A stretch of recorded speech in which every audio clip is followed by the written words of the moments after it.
Hello everyone, ये question JEE main 2025 का है जो 29 जनवरी को शिफ्ट 1 में पूछा गया था। और क्वेश्चन काफ़ी इजी है। इससे इजी क्वेश्चन मुझे नहीं लगता कि जेईई मेंस और कभी पूछ सकता है ना। देखिए क्वेश्चन क्या कह रहा है, बस थोड़ा सा लैंग्वेज ज़्यादा दे दिया है और क्वेश्चन में कोई दम है नहीं। क्वेश्चन यहाँ पे कह रहा है कि एस एक सेट है जिसमें नेचुरल नंबर है, उसमें यूनियन किया गया है जीरो को। इसका मतलब क्या हुआ, ये तो होल नंबर ही है। Define a relation R from S to real number, क्योंकि रिलेशन आर को डिफाइन किया है set S to real number, और उसका डिफिनेशन जो है आर का वो क्या कह रहा है कि एक्स रिलेटेड टू वाई होगा सच डैट कि लॉग वाई जो हो वो एक्स टाइम लॉग 2/5 हो। ठीक है, जहाँ पे एक्स जो होगा वो एस का एलिमेंट है, सेट एस का, और जो वाई है वो रियल नंबर का एलिमेंट है। तो आपसे पूछा जा रहा है कि then the sum of all the elements in the range of R is equal to, है ना, कि जो आर यहाँ पे रिलेशन है उसके रेंज में जो एलिमेंट है उसका सम आपसे पूछा जा रहा है। ठीक है, उसका सम आपको निकालने के लिए बोला जा रहा है। तो देखिए, अगर यहाँ पे हम लोग देखें एस को लिखना चाहें सेट को, अगर हम लोग यहाँ पे सेट एस को लिखना चाहें तो क्या हो जाएगा, एस को कह सकते हैं कि भाई होल नंबर है, जीरो से लेकर के आगे सॉन चलता रहेगा। ठीक है, और देखिए यहाँ जो दिया गया उसको लिखते हैं। यहाँ पे हम लोग को कहा जा रहा है कि जो log y to the base e है वो इक्वल है x log 2/5 बेस e, है ना, यही ना है। ठीक है, अब देखिए यहाँ पे जो ये x है वो पावर में जाएगा, यहाँ पे log का प्रॉपर्टी है, तो यहाँ से आ गया कि log y बेस e is equal to x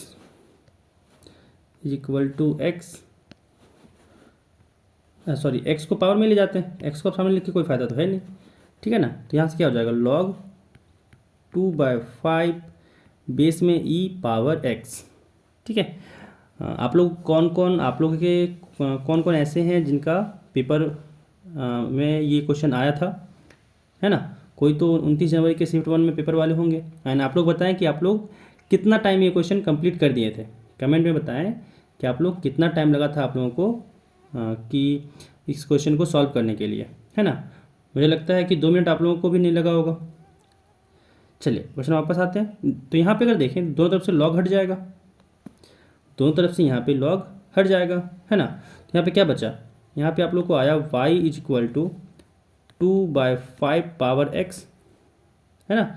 यहाँ पे हम लोग को क्या आ गया, y आ गया 2/5 पावर x आ गया, है ना। यानी y अगर यहाँ पे देखें तो क्या है, अगर y को हम यहाँ पे एक्सपेंड करना चाहें जो, है ना, क्योंकि यहाँ पे देखिए x जो है वो क्या है, एस सेट एस का एलिमेंट है, यानी 0 1 2 3 बढ़ता जा रहा होगा। यानी y क्या है, y यहाँ पे 1 है, अगर x का वैल्यू 0 लें, x का वैल्यू यहाँ पे 0 लें तो क्या आएगा 2/5 की पावर 0 यानी 1। अगला आएगा 2/5, फिर आएगा 2/5 का स्क्वायर। समझ में आ रहा है। तो ये कुछ पैटर्न आपको ऑब्जर्व हो रहा है यहाँ पे कि ये तो जीपी का सम है ना, ये तो जीपी का सम है और ये बढ़ता जा रहा है। ठीक है ना, और हम लोग जानते हैं कि जो इन्फानाइट सम का जीपी होता है वो होता है क्या, जो एस एन होता है वो होता है a/1 - r, और r जहाँ पे है कॉमन रेशियो। तो यहाँ पे देख सकते हैं कि कॉमन रेशियो तो 2/5 ही है, कॉमन रेशियो यहाँ पे 2/5 ही है। समझ में आ रहा है ना। ये यहाँ पे ये सम हो गया, ये यहाँ पे सम हो गया।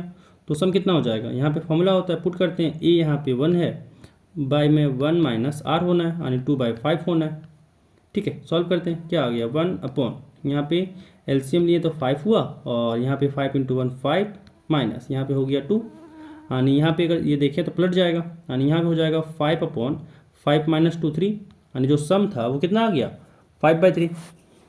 ठीक है ना, सम आ गया यहाँ पे 5/3। ऑप्शन यहाँ पे कौन सा जाएगा, ऑप्शन डी हो जाएगा इसका करेक्ट आंसर। ठीक है।